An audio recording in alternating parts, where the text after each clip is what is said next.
In today's episode of Bio-Inspired Employee Experience Design, I want to talk about the importance of being mindful of the workload that our teams are experiencing.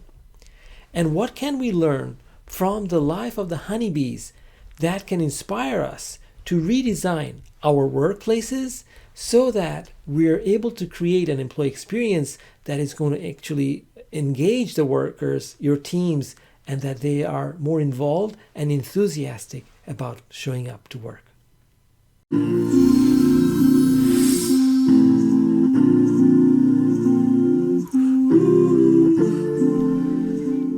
If we haven't met before, my name is Fahim Karim, and I'm an employee engagement expert. And I work with companies that are growing, however, they're experiencing communications that are ineffective, projects are delayed, and because of a high employee turnover, the corporate culture is really suffering. So when I work with those companies, I create a safe container where everyone gets to vocalize their ideas and their opinions without being put down. Your managers get to lead and listen. Your employees feel empowered and part of the team, and your company continues to grow and innovate.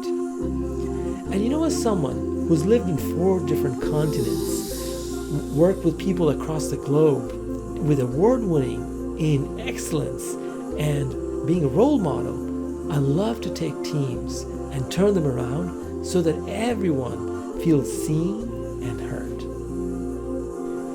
So in today's video, I want to talk about the workload and what can we learn from the honeybees. You know, the honeybees, just to give an idea, the amount of effort they put in, right? For just to produce 1 pound of honey, it takes 10,000 bees to go to 8 million flowers and cover a distance of the earth 3 times, like 75,000 miles. So you would imagine with this many times of travel and so many flowers being extracted, the pollens being extracted from, those flowers would be in miserable shape, right? But that's not the case. You see, when the honeybees, when they take pollen or the nectar from the flower, they sit on it very gently, not overpowering it, right? At the same time, they also put markers on there so that the other bees don't waste their time if that flower has no more nectar left, right? So they go on to the next one.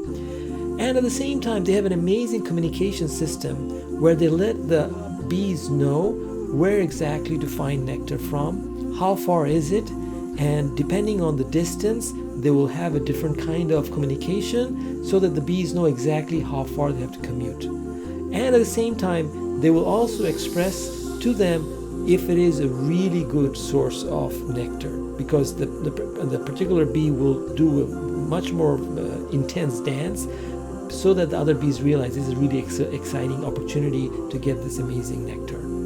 So the reason I highlight that is because all of these things those bees are doing is to make it easy for other bees to be able to forage and collect nectar. At the same time, they're also making sure that the flowers that they're getting those nectar or the pollen from is sustaining. It's not damaging.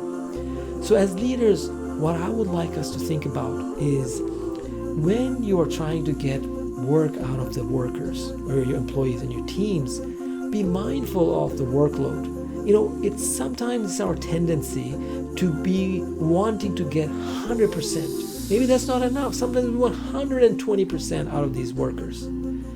But ideally, how long can they sustain that? As human beings, we need time for rest. We need time to think. And so having a capacity of 100% is not sustainable over long term. Having a capacity or utilizing the employees 120% of their capacity is not sustainable. And with more than 8 million workers resigning voluntarily, these are signs that the people have had enough.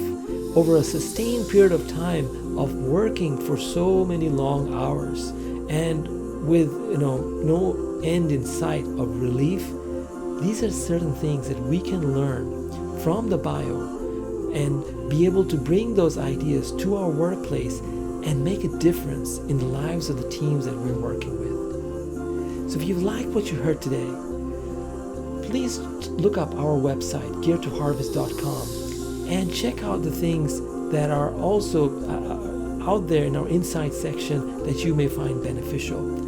And if you'd like to learn more about how you can be that leader that your people are going to love to work with, go ahead and book your no-cost Disengaged to Dynamic Teams Breakthrough meeting with me so that we can take a look at what's going on in your organization and what can be done so that you're moving forward with talent that loves to work with you.